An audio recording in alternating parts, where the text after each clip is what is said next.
So small cell lung cancer has been tough, in part because it grows so rapidly. People really need to start treatment immediately.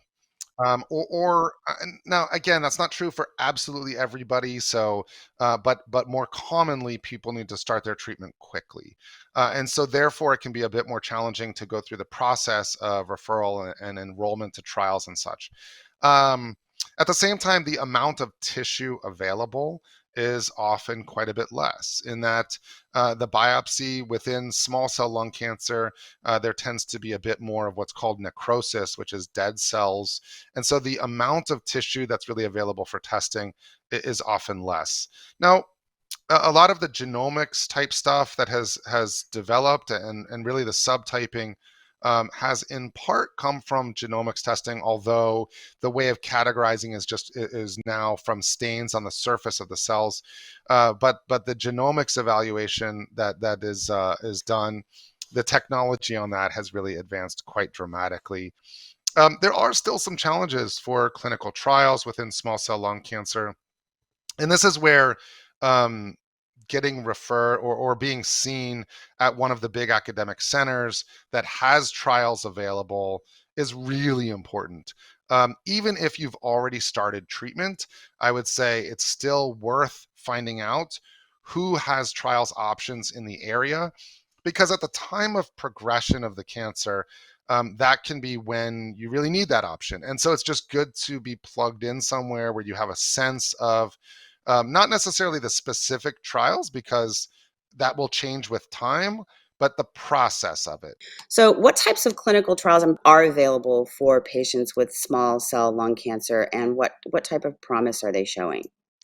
There's some extraordinary stuff. I mean, so so first of all, just to make the point of how much is happening, this is not yet really something that's happening on any kind of scale within small cell lung cancer. But right now, in other cancers, there are studies where we are editing people's DNA. And that's often with cells that are pulled out, but just I think that the general public recognizes what an extraordinary thing that is when we're talking about editing the DNA of cells. But just to make the point that that there is a lot happening and a lot in the works. That's not yet a big thing in small cell lung cancer, but it makes the point, and that is, I expect, coming at some point for small cell lung cancer, like it has in other cancer types. But right now, there are studies, and this is not just small cell, but antibody drug conjugates is a category where essentially it's an antibody, so something that binds to the receptor of a cell, and it has a linker to what's called a payload, which is often a kind of chemotherapy. But what this essentially does is binds to the surface receptor and typically it's a receptor that's really on cancer cells, so that it gets pulled into the cancer cell where the payload gets released. And essentially, it's a way of delivering the chemotherapy into the cancer cells rather than just giving it as an infusion that goes everywhere throughout the body. And so these are drugs that tend to be pretty well tolerated. The side effect profile is really very good in these because it's really a focused treatment of the chemo. And there are trials within small cell lung cancer that are antibody drug conjugates. There are other trials that are with immunotherapy. And so I have a couple of these trials open where we're really seeing some extraordinary responses in. So these are patients that have already gotten chemotherapy and the immunotherapy drugs that we talked about earlier, and the cancer grows. And now there are at least a couple of different drugs where they're binding.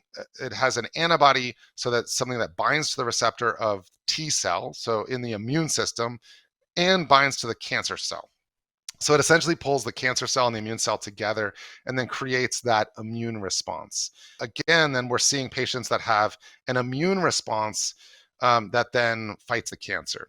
I should say, I didn't really say this earlier, but the immunotherapy drugs we described earlier, durvalumab and atezolizumab, that are approved in the first line treatment of extensive stage small cell, these drugs are not toxins. They're not something that harms cells. In fact, those drugs themselves don't treat the cancer, but what they do is to help the immune system recognize the cancer so that the immune system actually fights the cancer. And these drugs I'm describing now that have bind to the T cells, the immune system, and bind to the cancer cells are also creating that immune response to the cancer. So we are seeing some people that are having a really nice response. Now, in the immunotherapy I described earlier, that is part of the first line standard of care with extensive stage small cell. What I had said is that it's a fraction of patients that really seem to get that benefit, but that benefit's a home run.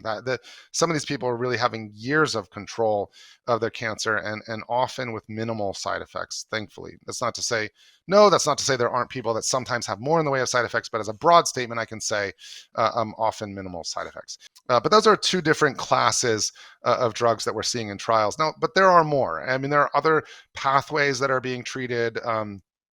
And this could be an hour long talk in itself. But and then that's getting back to these array of treatments. When we subtype out small cell lung cancer, is that something where we'll see some of these drugs work better for some subtypes than others? This is ongoing work. I also always stress to people that when we're talking about any treatment for that individual, including trials, it is only within the context of what's good for them.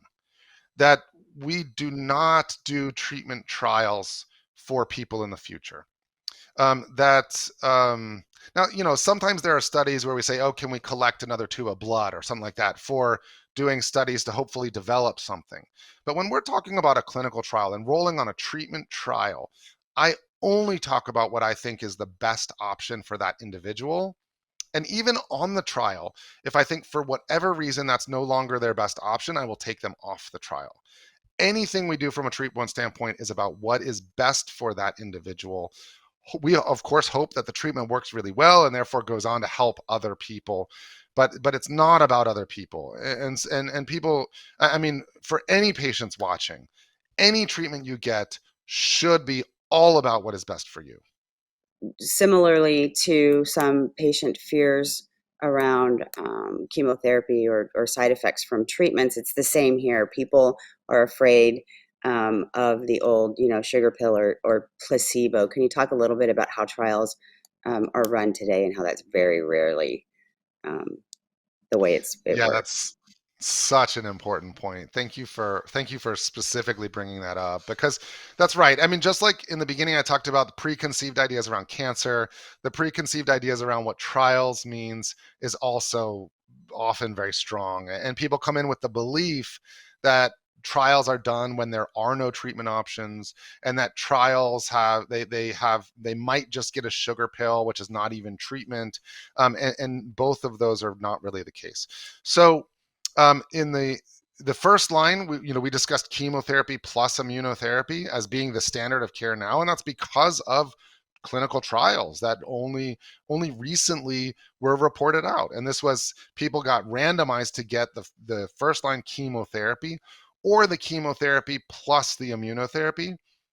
In one of the trials, it did incorporate a placebo, but that was the chemotherapy plus a placebo. No one would be getting just a placebo. And that's a really important point. Any treatment on a trial is going to be at a minimum the best standard of care. So there are trials where everyone is getting the study drug. And that's only when we have data to suggest that this is likely going to be effective, where we're optimistic about this working for people. In a randomized trial, if they'd be getting the control, which at a minimum is the best standard of care. So there aren't really trials where people would only be getting a placebo. It wouldn't be ethical unless there are truly no treatment options. And so I think this really comes from back in the era decades ago where we didn't really have treatments for cancer. And so we were comparing, I mean, I say we, but this is before my time, but we as a field were comparing placebo because there weren't known treatments with a treatment. But we're so far beyond that right now.